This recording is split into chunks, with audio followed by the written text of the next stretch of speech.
A minha família fundou o jornal Moçoroense.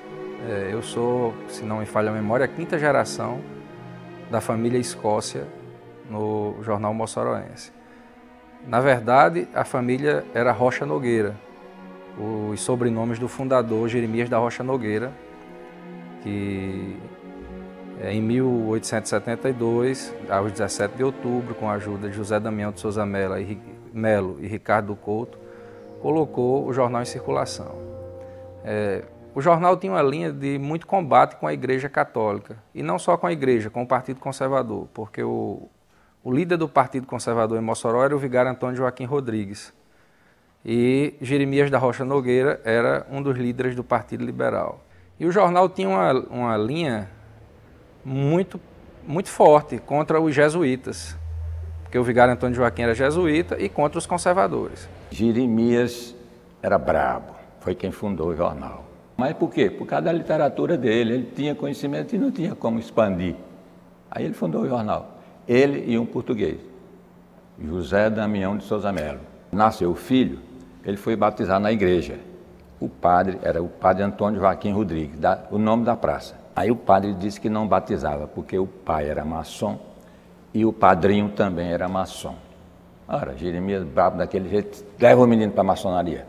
Aí levou para a maçonaria e batizou com o nome de João da Escócia, que é o santo patrono da maçonaria. Interessante é saber que muito tempo depois verificou-se um pequeno ruído nessa informação, porque não existe o São João da Escócia.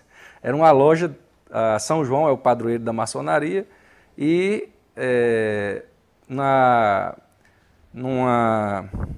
transcrição literal, numa tradução literal, pegaram a loja de São João, que era da Escócia, e virou São João da Escócia.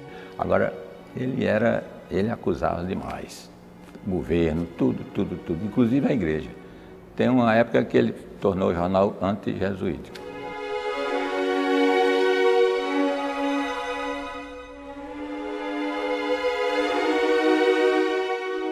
A primeira fase dele foi de 1872 a 1876. E o fechamento em 1876 se deu por questões econômicas. Jeremias da Rocha Nogueira não tinha condição de manter o jornal. Tanto que voltou a circular já neste século, já no século 1900. E tanto foi que voltou a circular com o João da Escócia, que era o xilógrafo. João da Escócia era um artista. Minha mãe contava que ele era paralítico, sentado numa cadeira e com aquele pedacinho de madeira e um canivete, ele desenhava as coisas mais lindas. Tanto é que a primeira página do jornal Moçoroense, de 1902, já tem xilogravura. Isso foi por muitos anos. E ele foi um dos primeiros do Nordeste a ilustrar o jornal. Como não se tinha acesso à fotografia, ele fazia as xilogravuras, ele desenhava pessoas na madeira, ele usava geralmente emburana, e ele fazia as fotografias, ele fazia cenas, como por exemplo uma reconstituição de um crime que houve em Grossos, ele fez isso em xilogravura. Ele retratou diversas personalidades e situações. O diferencial desse trabalho dele é que a xilogravura ela tinha um traço fino e perspectiva fotográfica. Quando você olha, você tem a noção de profundidade na xilogravura de João da Escócia. O que o diferencia da xilogravura tradicional do cordel, aliás, utilizada no cordel, porque ela geralmente tem um traço rombudo, grosso.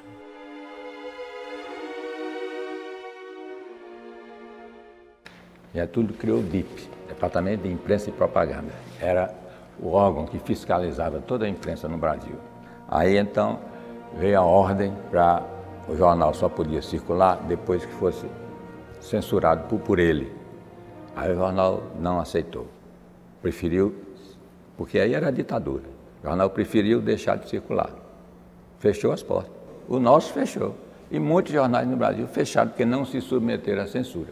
Aí pronto, aí parou de circular. Até isso, da década de 30 até 45, quando Getúlio caiu. Aí Getúlio cai. Aí então, eleição. Aí Padre Mota fez uma reunião aqui com a cúpula de Mossoró todinha, os cafeístas e os não cafeístas, o pessoal que era do lado de Zé Augusto e de outros, pronto. Todo mundo junto para fundar um jornal.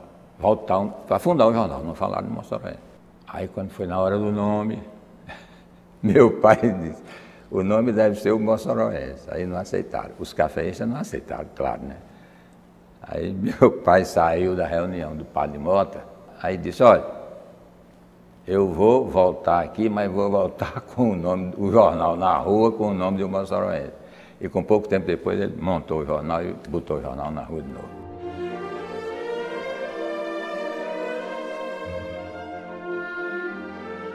O jornal chegou ao meu pai como um presente. Quando os Escócia, o Lauro, o velho, resolveu vender o jornal, ele foi comprado por um médico chamado Jerônimo Rosado Cantídio, que é primo do meu pai, e sempre foi como um irmão, né? Eles sempre foram muito ligados, sempre fizeram muita coisa juntos, os dois são médicos.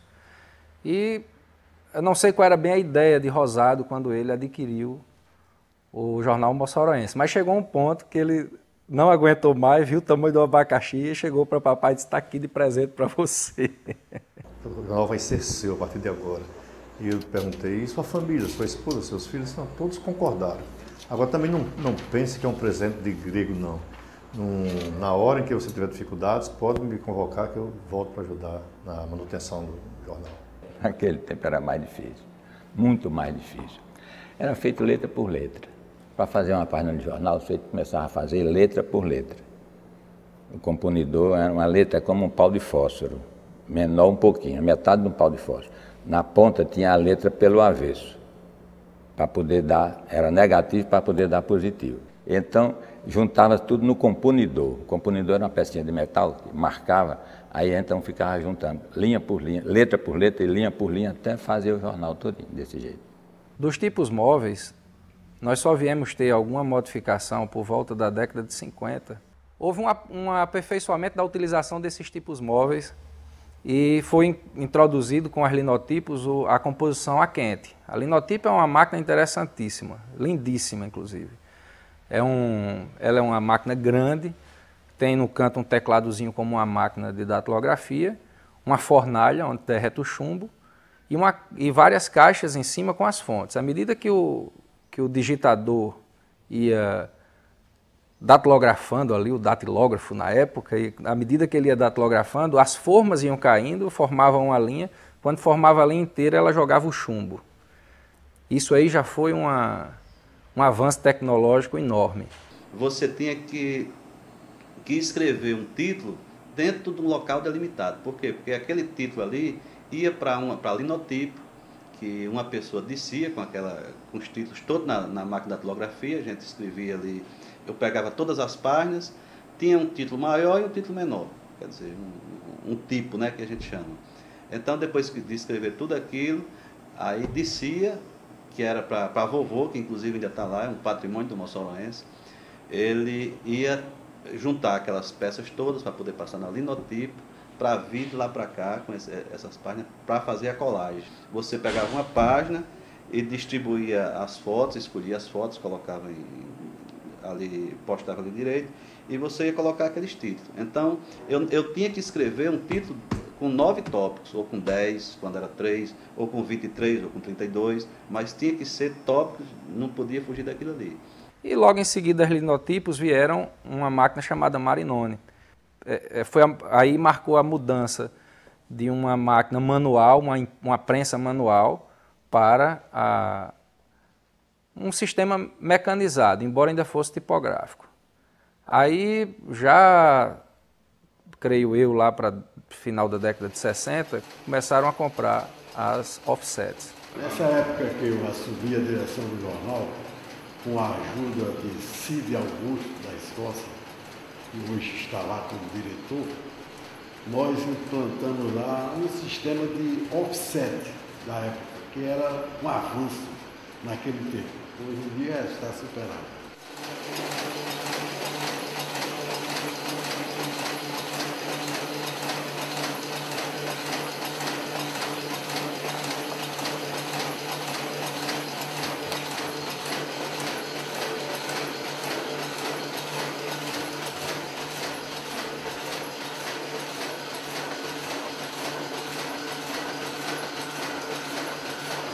o jornalismo ele é único, né? Ele é único. Pode mudar as ferramentas de trabalho, pode mudar, a questão tecnológica pode provocar alguma mudança. Mas o jornalismo é jornalismo sempre que ele existiu, sempre da sua primeira existência. O moçoroense tem alguns marcos históricos do período em que eu entrei para cá. Até então, o jornal era composto em máquinas de datilografia simples, aí nós compramos composers, depois nós compramos a offset, adquirimos a offset, e também foi o primeiro jornal do Rio Grande do Norte a entrar na internet. Na década de 90, se não me falha a memória, 1995, foi a grande mudança mesmo, foi a informatização do jornal. E a partir daí a criação do site, que hoje é um portal de notícias. Com isso mudou de forma tão forte a maneira de nós fazermos o moçoroense, que só para se ter uma ideia, nós tiramos hoje uma média de 2.000 jornais por dia.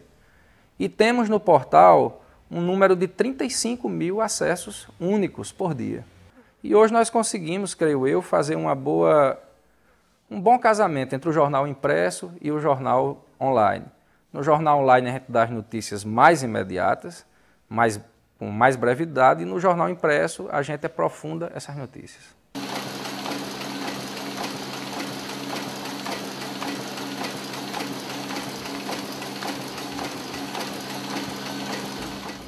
O pessoal mais antigo no jornalismo, todo ele passou pelo Jornal Moçoroense. Eu iniciei no jornal Moçoroense no ano de 1970. Entrei lá mediante um concurso novo para repórteres. E quem me aplicou as provas ainda era a época de laudo da Escócia. Eu trabalhei no jornal Moçoroense 8 anos, entre 8 e 9 anos. Eu comecei em 1985 e saí por volta de 1993, no caso. Naquela época, tinha poucos jornalistas em Mossoró, assim, eram poucos veículos de comunicação, era rádio-jornal naquele tempo, e também poucos jornalistas. Quando eu comecei no Moçoroense, né, há 28 anos, eu procurei extrair o que eu poderia tirar de melhor. Né? Evidentemente que a gente já sabia qual era a linha editorial do jornal, mas também nós tínhamos consciência que o Moçoroense deixava o jornalista à vontade para aprender. O que você imaginar de pessoas que tenham se envolvido com a literatura nessa cidade? Aí eu digo, desde os novos aqui, a gente pode citar um Vantan Rosado, João Batista Cascudo Rodrigues, né? Todos os grandes escritores aqui dessa cidade, né? Que deixaram obras fenomenais aí, passaram primeiro pelo jornal Moçoroense. A pessoa que me impressionou mais como editor, em várias épocas, inclusive no início comigo também, foi Dorian Jorge Freire. Dorian era uma capacidade espetacular, acho que é inigualável. O jornal Moçoroense ele se tornou, podemos dizer até assim, o guardião da história de Mossoró. O fato mais relevante jornalisticamente foi o ataque do bando de Lampião a Mossoró, é o que eu considero. Isso sem tirar, logicamente, uma participação anterior à libertação dos escravos em 1883. O Moçoroense estava fechado nesse período, então não participou ativamente. De qualquer modo, um de seus fundadores, José Damião de Souza Melo, participou da luta, e Jeremias da Rocha, mesmo tendo morrido um pouco antes, ele tinha um posicionamento em prol da libertação dos escravos, tanto é que os restos mortais dele estão no Panteão dos Abolicionistas, no Museu Lauro da Escócia. Por ser o jornal o terceiro mais antigo do país, ele tem uma história muito importante. Porque todos os assuntos que você quer, você encontra no jornal Moçoroense. Como, por exemplo, a dona Celina Viana, que foi a primeira eleitora da América do Sul, nós temos, vá procurar no jornal de 1927, você encontra sobre dona Celina.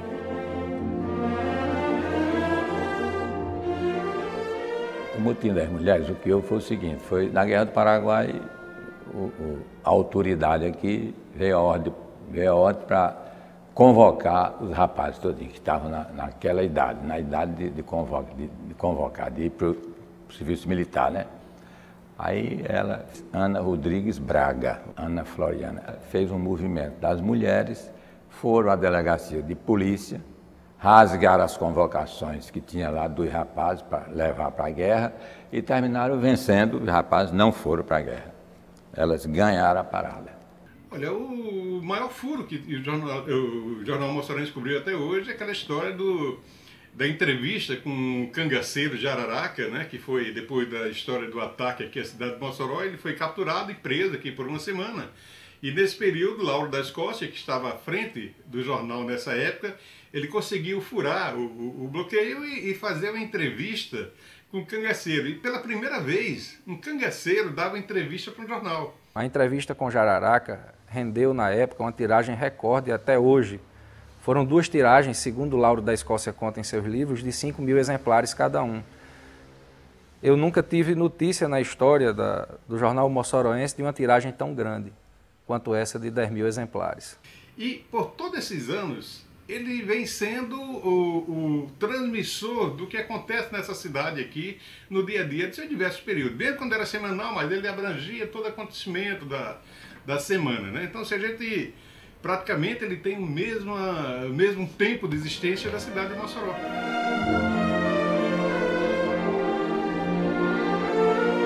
O jornal impresso, ele não se apaga. O que foi escrito há 140 anos ainda está guardado no acervo do museu. Esse acervo, ele sempre foi dividido em 2 partes, fica ainda hoje. Um exemplar para um livro que é feito para o jornal e um exemplar que é enviado para o museu e que Maria Lúcia Escócia há décadas coleciona com muito carinho, com muito amor. Nós temos os jornais desde 1872. Eles são todos encadernados.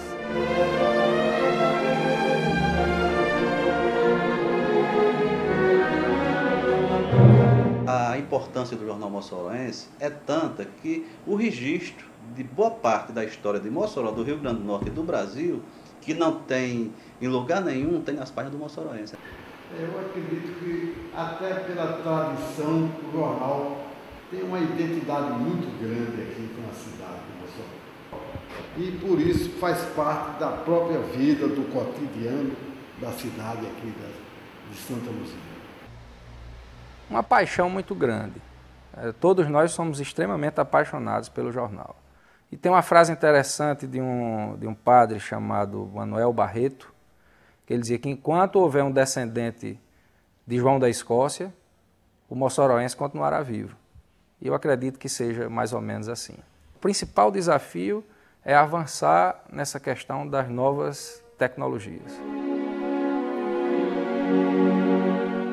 A consciência dessa missão de dar continuidade a um trabalho começado com tanto amor por Jeremias da Rocha, continuado por João da Escócia também com uma paixão enorme, pelos Lauros, Lauro da Escócia pai, Lauro da Escócia filho, e atualmente pelo ramo da família Escócia que eu represento, eu acho que isso é o que dá uma vida longa ao jornal. Enquanto existir uma Escócia, o moçoroense há de existir.